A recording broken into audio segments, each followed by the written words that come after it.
নতুন আর একটা ব্লগ নিয়ে চলে এলাম। কষে দেখি 18.1 পেজ নম্বর 211।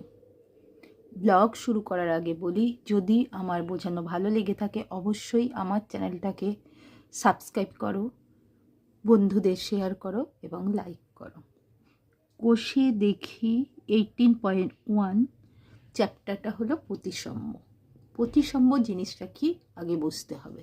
এই পাতাটা, এই মাঝখান দিয়ে একটা লাইন টানলাম, তাহলে যেই হাফ হলো এক পার্শ্ব অপর পার্শ্বের একদম একই রকম দেখতে, তাই এইটা প্রতিসাম্য। আর যদি আমি এইরকম যদি করতাম, এরকম যদি কাটতাম, এইটা হুবহু এক নয়, তাহলে এই দিক দিয়ে এই রেখা দিয়ে এই দিক দিয়ে এরা প্রতিসাম্য নয়। অথচ এই দিক দিয়ে যদি করি হুবহু এক, প্রতিসাম্য।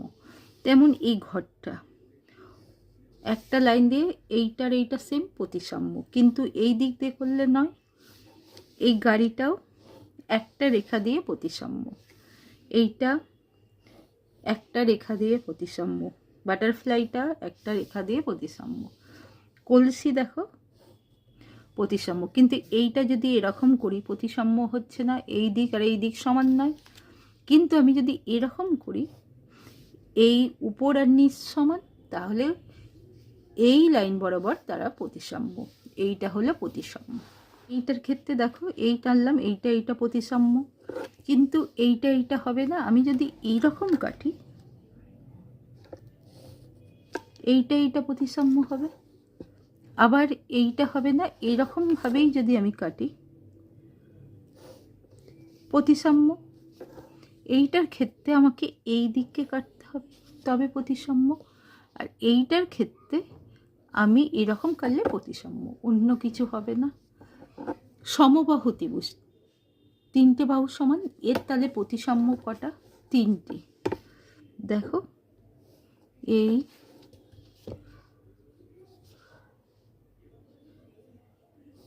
এই এই তাহলে তিনটি। সমদ্বিবাহু ত্রিভুজের কটি হবে? এই একটা হলো, একটি, আর হবে না। আর বিষমবাহু ত্রিভুজের কোনো দিকেই হবে না, তাহলে 0টি। সমকোণী সমদ্বিবাহু ত্রিভুজ এইরকম একটি, আর স্থূলকোণী সমদ্বিবাহু ত্রিভুজেরও এইরকম হবে একটি। বুঝতে পেরেছ? এবার আমরা অঙ্কে চলে যাচ্ছি। কষে দেখি 18.1 পেজ নাম্বার 211।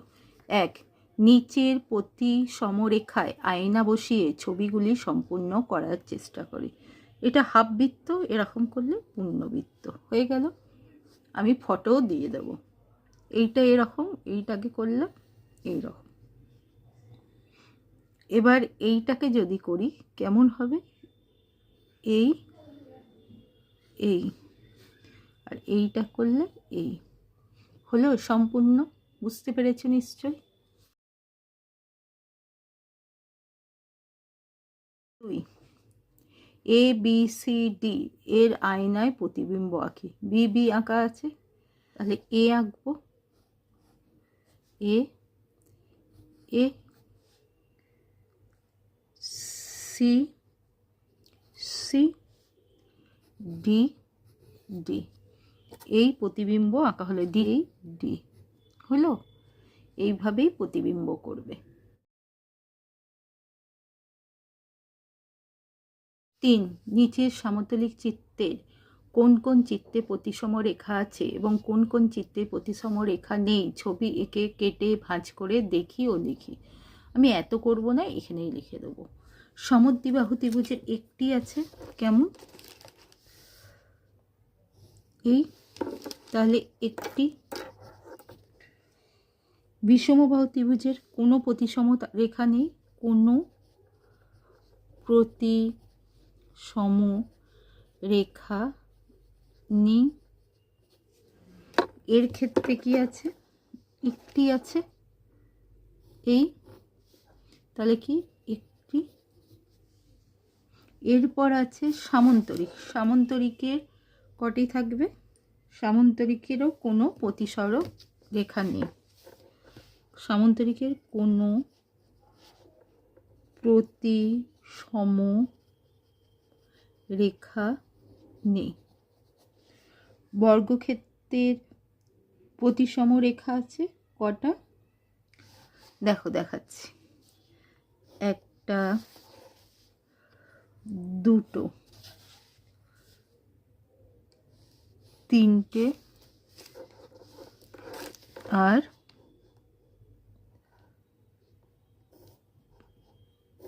চারটে। বসে কটা? দুটি প্রতিসম রেখা আছে,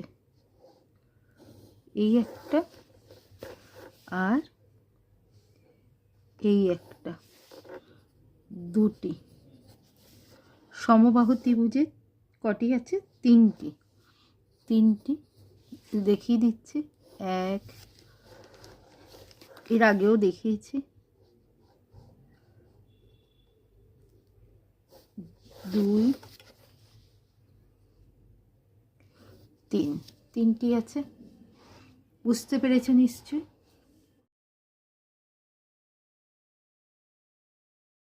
চার, বৃত্তের যে কোনো একটি ড্যাশ বরাবর নেয়া সরলরেখা বৃত্তটির প্রতিসম রেখা। কি বরাবর? ব্যাস বরাবর। এখানে কি লিখব? ব্যাস বরাবর। আজ দুইয়ের বেশি প্রতিসম রেখা থাকে যে কোনো জ্যামিতিক চিত্রের প্রতিসম রেখাগুলি সর্বদা ড্যাশ সমবিন্দু। প্রতিসম রেখাগুলি সমবিন্দু। ঠিক আছে। ছয়, এ ও ই এর রৈখিক প্রতিসম রেখা খুঁজি। এর তো এই একটা, ই এর এই, তাহলে কি হচ্ছে? এর প্রতিসম রেখাটি কি আছে? উলম্ব, আর এর হচ্ছে আনুভূমিক। কার? ই এর প্রতিসম রেখা আনুভূমিক, এর রেখা উলম্ব।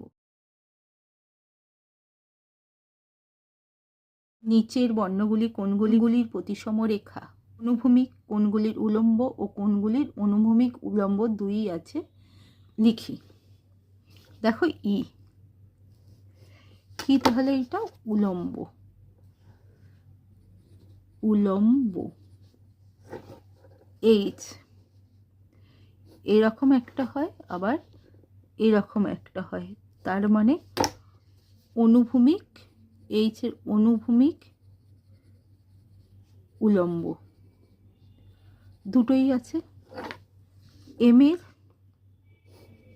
কি আছে? শুধু উলম্ব আছে, এটা উলম্ব। ও এর অনুভূমিক ও উলম্ব সবই আছে, তাহলে অনুভূমিক উলম্ব। এক্সেরও দেখো অনুভূমিক উলম্ব দুটোই আছে, অনুভূমিক আর উলম্ব দুটোই আছে, তাহলে অনুভূমিক উলম্ব দুটোই আছে। নিশ্চয়ই বুঝতে পেরেছো। বুঝতে পারলে আমার চ্যানেলটাকে সাবস্ক্রাইব করো, শেয়ার করো এবং লাইক করো। কষে দেখি 18.2। এক ড্যাশ ত্রিভুজ শুধুমাত্র রৈখিক প্রতিসম। সমদ্বি বাহু ত্রিভুজ শুধুমাত্র রৈখিক প্রতিসম। তারপরে আছে দুই, ত্রিভুজ রৈখিক প্রতিসম আবার ঘূর্ণনও প্রতিসাম্য। কোন ত্রিভুজ? সমবাহু। এখানটা লিখছি সমবাহু। সমবাহু হলো ঘূর্ণন আর রৈখিক প্রতিসাম্য। বর্গক্ষেত্রের ঘূর্ণন প্রতিসাম্যর মাত্রা কত? 4। কটা? 4। আয়তক্ষেত্রের ঘূর্ণন প্রতিসম মাত্রা কটি? 2টি। বর্গক্ষেত্রের প্রতিসম রেখা কটি? 4টি, কিন্তু আয়তক্ষেত্রের প্রতিসম রেখা 2টি। ড্যাশ ট্রাপিজিয়াম ও সামন্তরিক শুধুমাত্র ঘূর্ণন প্রতিসাম্য। কার হবে? সামন্তরিকের শুধুমাত্র ঘূর্ণন প্রতিসাম্য। 7, কোনো চিত্রের ঘূর্ণন প্রতিসাম্যের কোণ 180 ডিগ্রি হলে চিত্রটির ঘূর্ণন প্রতিসাম্যের মাত্রা ড্যাশটি। কটি হয়? 2টি। ড্যাশ সুষম পঞ্চভুজ রৈখিক প্রতিসম ও ঘূর্ণন প্রতিসাম্য। এইটা হবে সুষম পঞ্চভুজ, যে কোনো পঞ্চভুজের ক্ষেত্রে হয় না। 9 9 আছে সুষম ষড়ভুজের ঘূর্ণন প্রতিসাম্য ড্যাশ ডিগ্রি ও মাত্রা ড্যাশ। তাহলে সুষম ষড়ভুজের ঘূর্ণন প্রতিসাম্য 60 ডিগ্রি, মাত্রা 6টি, 6 10 60। 10 কেবলমাত্র ড্যাশ ট্র্যাপিজিয়াম রৈখিক প্রতিসম কিন্তু ঘূর্ণন প্রতিসাম্য নয়। সমদ্বিবাহু ট্র্যাপিজিয়াম, এখানটা লিখছি সমদ্বিবাহু ট্র্যাপিজিয়াম রৈখিক প্রতিসম কিন্তু ঘূর্ণন প্রতিসম নয়। 11 আয়তক্ষেত্রের ঘূর্ণন প্রতিসাম্য কেন্দ্র ড্যাশ ছেদবিন্দু। কি ছেদবিন্দু? কর্ণদ্বয়ের ছেদবিন্দু। আয়তক্ষেত্রের ঘূর্ণন প্রতিসাম্য কেন্দ্র কর্ণদ্বয়ের ছেদবিন্দু। 12 সামান্তরিকের ঘূর্ণন প্রতিসাম্য কোণ 180 ডিগ্রি। কত? 180 ডিগ্রি সামান্তরিকের ঘূর্ণন প্রতিসাম্য কোণ। সমবাহু ত্রিভুজের ঘূর্ণন প্রতিসাম্য কোণ কত ডিগ্রি? 120 ডিগ্রি। বর্গক্ষেত্রের ঘূর্ণন প্রতিসাম্য কোণ কত? 90 ডিগ্রি। কত ডিগ্রি? 90 ডিগ্রি। 15 ড্যাশ রৈখিক প্রতিসম নয় কিন্তু দুই মাত্রার ঘূর্ণন প্রতিসাম্য আছে। কার আছে? সামান্তরিকের। এখানে কি লিখব? সামান্তরিক। ক্লিয়ার? 2 নিচের কোন জ্যামিতিক চিত্র রৈখিক প্রতিসম কিন্তু ঘূর্ণন প্রতিসম নয়? 1 সমবাহু ত্রিভুজ, 2 সামান্তরিক, 3 সমদ্বিবাহু ত্রিভুজ, 4 বৃত্ত। উত্তর কোনটা হবে? কোনো জ্যামিতিক চিত্র রৈখিক প্রতিসম কিন্তু ঘূর্ণন প্রতিসম নয়। 3 নম্বরটা হবে সমদ্বিবাহু ত্রিভুজ। বি নিচের কোন জ্যামিতিক চিত্রের ঘূর্ণন প্রতিসম মাত্রা 2 কিন্তু ওই চিত্রটি রৈখিক প্রতিসম নয়? 1 আয়তক্ষেত্র, 2 সামান্তরিক, 3 সমদ্বিবাহু ত্রিভুজ, 4 বৃত্ত। উত্তরটা কি হবে? নিচের কোন জ্যামিতিক চিত্রের ঘূর্ণন প্রতিসম মাত্রা 2 কিন্তু চিত্রটি রৈখিক প্রতিসম নয়? সেটা হলো সামান্তরিক। সি যে সুষম বহুভুজের ঘূর্ণন প্রতিসাম্য কোণ 60 ডিগ্রি তার বাহু সংখ্যা 1 2টি, 2 4টি, 3 6টি, 4 7টি। বলেছিলাম 6 6 36। 360কে 60 দিয়ে ভাগ করলে যটি হবে তটি। 360 ভাগ 60, তাহলে 6টি হয় 6টি। উত্তর ডি। একটি চতুর্ভুজের ঘূর্ণন প্রতিসাম্য কোণ 180 ডিগ্রি এবং প্রতিসম রেখা দুটি হলে চতুর্ভুজটি কি কি হতে পারে? চতুর্ভুজ এই বিভিন্ন রকম চতুর্ভুজ আছে। আয়তক্ষেত্র হতে পারে, সামান্তরিক হতে পারে, রম্বস হতে পারে। কি কি হতে পারে বলে দিলাম। আয়তক্ষেত্র মানে এইটা, সামান্তরিক এইটা, আর রম্বস হতে পারে। 3 নিচের ছবিগুলি দেখি ও নিচের ছক পূরণ করি। 1 দেখছো চিত্রটা? এবার এখানে আছে নম্বর 1 ঘূর্ণন প্রতিসাম্যের কেন্দ্র কি হয়? সরল রেখাগুলি, এখানে ধরবে না, আমি দেখিয়ে দেবো। সরল রেখাগুলির ছেদবিন্দু কি হবে? সরল রেখাগুলির ছেদবিন্দু। ঘূর্ণন প্রতিসাম্যের কোণ 60 ডিগ্রি আর ঘূর্ণন প্রতিসাম্যের মাত্রা 360 ডিগ্রি বাই 60 ইকুয়াল টু 6। 2 দেখো ছবি, এই 2, তাহলে সরল রেখাগুলির ছেদবিন্দু হবে। এর মাত্রা কত হবে? 90 ডিগ্রি। কত হবে?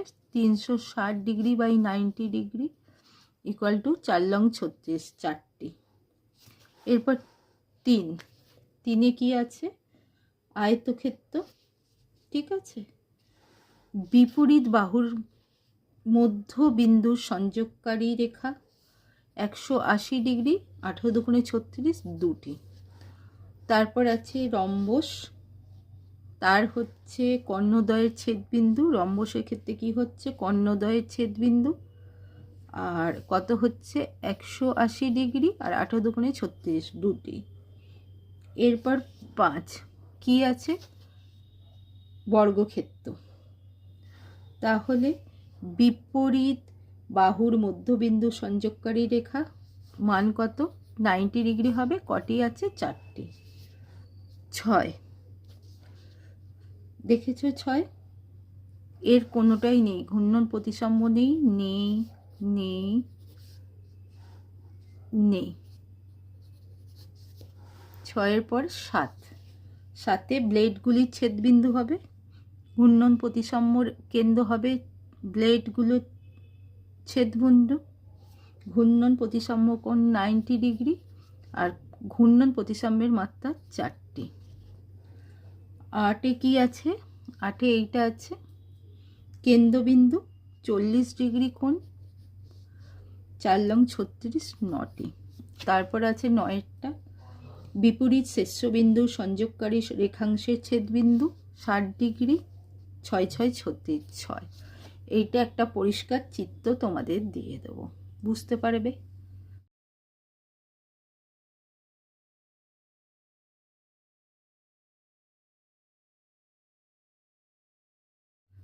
নিশ্চয়ই বুঝতে পেরেছো। বুঝতে পারলে আমার চ্যানেলটাকে সাবস্ক্রাইব করো, শেয়ার করো এবং লাইক করো। কোষে দেখি 18.1 এবং 18.2 কমপ্লিট।